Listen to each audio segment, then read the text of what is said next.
So today is Vlogmas Day 6. So I just got back from vending at a holiday fair today, and it was the first year for this holiday fair, and they had no cost to vend, which was kind of nice. And there was something like 50 vendors. The issue was it was from 10 o'clock in the morning till 2 o'clock in the afternoon, and it seemed to me like the majority of people that would spend money at a holiday fair on artisan products were still at work and couldn't come to the holiday fair. And I say that because I had people trying to negotiate me on my pricing for my items, and it's made me kind of think that perhaps I need to make a sign that details just what it costs to truly feed an animal and get it into production and the yarn costs, and then compare it somehow. Because I mean, the socks that I have are like $25. Okay, yeah, that's a lot more than a pair of Walmart socks, but these socks are completely made in the USA from USA grown fiber, and they're going to last you for quite a bit longer. They're better for the ecosystem, they're warmer, they're just better socks. But people were trying to negotiate me left and right on those. And then they'd pick up my hats and go, "Oh, those are so pretty." And then they'd see the price tag was like $40. And then they'd be like, "Oh," and stick them right back down. So, not exactly the best vending event I've ever vended at. The one good thing is I got some knitting in. So, working on my dust of snow. And you can see I'm into my oranges now. So I've just started on my second orange color. So making pretty good progress here. At least I had something to keep me entertained while I was sitting there. So yeah, interesting day. It's rainy and kind of icky out, and I'm going to have to leave the van at some point and actually go in the house, which sucks.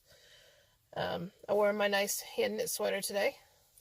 It's always nice to wear something that you yourself have made.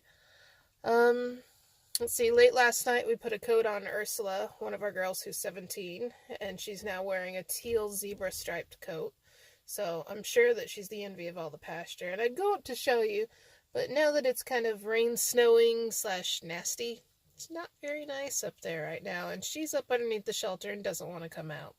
So besides that, I don't think there's anything else much that I'm going to do here. I picked up some groceries because, it's snowing.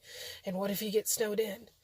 So, I'm going to take care of that. I'm probably going to go and set up to record a video on washing fleeces that I'm going to put up on my podcast channel. So that way people can see just how easy it is to wash a fleece and not be so scared of them. So, I'll be listening to some of my favorite podcasters and watching some Vlogmas stuff while I do that, because keeps me entertained in between. The one good thing about today is that I have a new mascara, and I have to show you. So check out those eyelashes. Didn't those turn out good today? So today's makeup is courtesy of Urban Decay, mainly. So I used the Urban Decay Naked palette, and then the eyeliner is their 24/7 liquid liner, and it's in like a sparkly gray. But then the mascara is their mascara called Perversion, and I got a little sampler of it, and I like it. Definitely makes them look slightly more dramatic, so that way I can bat my eyes at you. So I really enjoy trying out different new makeups, and little tiny samplers are a great way to do it. And Ulta had on their Black Friday, you got a sampler bag if you spent like $20, I think it was, or something. And there's something like 25 different samples in there. I got several lipsticks, 3 different mascaras, of course all sorts of face things, some perfume, and I tried on one of these perfumes today, and I should have read the description better because it said it was in collaboration with Nick Jonas. And I was sitting there trying to think, why would Nick Jonas make a women's perfume? So I sprayed it on. Yeah, that was so not a women's perfume. So I smell a little cologne-y right now. But, it's always interesting. So that's it, I think, for today's Vlogmas. And I put up a podcast episode early this morning. So it's episode number 10. So go check it out. I show off all my unicorn hats that I've been making, of which I didn't sell a single one today. I had an adult try one on, and they were giggling about it. And then they put it down in the wrong spot. People. They have no respect for the hard work that you put into things, it seems. So, 'tis the life of being an artisan. You know, not everybody understands that I'm not Walmart and I don't have a million hands that make things. I have two hands, and sometimes both those hands don't even do a good job. So, who knows? So, anyways, we will see you guys tomorrow. Bye. Alright, so in the booth today, we have tons of hand knit hats. In all sorts of stripes and colors. We even have some IU themed hats. We have some cowls. The good old unicorn hat. We have a add your own pom-pom, in case you decide you have a hat you already want a pom-pom on. We have a little bit of fiber. More unicorns and IU. We have hand-dyed yarn, some stuffed alpacas. I have two sweaters that didn't quite fit me, and my shipwreck shawl, which if you look at it, is beaded. You know, I got my wear out of it. I enjoyed it. Felted insoles and socks, dryer balls, a single pelt, the best mittens in the world. I love these super heavy-duty mittens that NEAFP makes because they're boucle lined, and so they're almost windproof, literally. And then we have more hand-knit cowls. This one's my favorite one so far, and I won't complain if it doesn't sell. I have an alligator scarf. So you can see there's the alligator, and he has little bitty nose things that actually kind of pop up a little bit too. And then I have my one attempt at felting a scarf. You know, people seem to like it though. And a hand-spun and hand-knit shawl.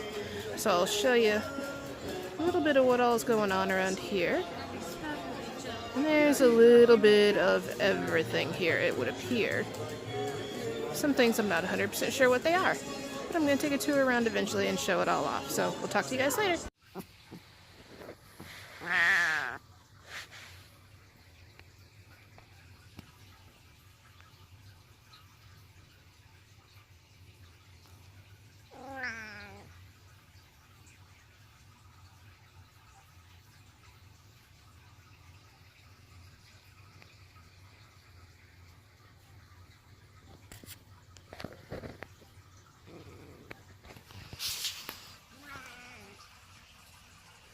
It's snowing.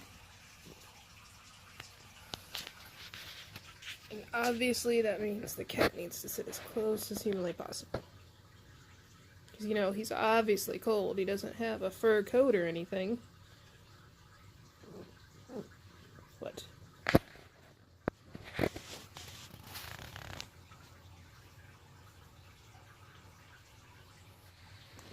I've been upgraded from a single cat lap to a double cat lap. There's something about a human lap that attracts cats. I also think that the fuzzy blanket maybe helps. But the second that I sat down, I had two cats on the lap. So people wonder what the most useful thing is on the farm. Everybody's got their favorite pooper scooper, their favorite rake. Mine is the jet sled. So, in fact, this is even the jet sled junior. So I got the jet sled, I would say it's been about 4 years probably. You know, and at first you think, oh, aren't sleds just for the winter? Nope. Sleds are great for mud. See how easy it is to pull this bale? The other thing is about this sled, it's, I think, a little over 3 feet long, maybe 4 feet. It's got a nice heavy-duty rope handle.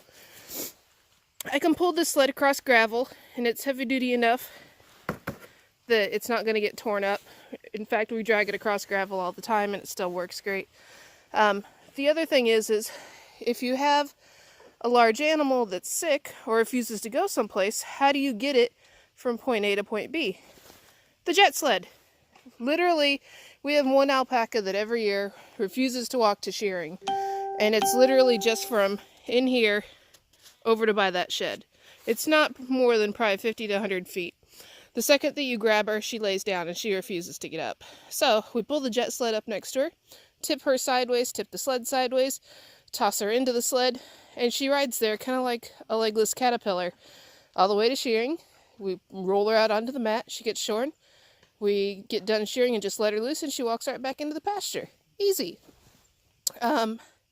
We've had sick animals before that go down and they can't get up, so you're talking about a 100+ pound animal, you know, and if you're the only person at home, how do you get it anywhere? So I usually put them in the jet sled. If they don't want to stay, you can actually take kind of like a tarp strap and attach it here on the edges, and then you can kind of tarp them down so that way they can't go quite as far. And then I go over to my van and I put 2x2s or 4x4s sometimes up into there like a ramp, and you literally pull them up into the van and park them in the van in that way. So if anybody doesn't have a jet sled, I totally recommend it. It makes moving stuff around so much easier, and it can hold actually quite a bit of weight. I've never actually gotten to ride in the jet sled yet because my husband won't pull me in the jet sled, but definitely an awesome investment. I think that when I got it, it was at Rural King, or maybe even Farm King.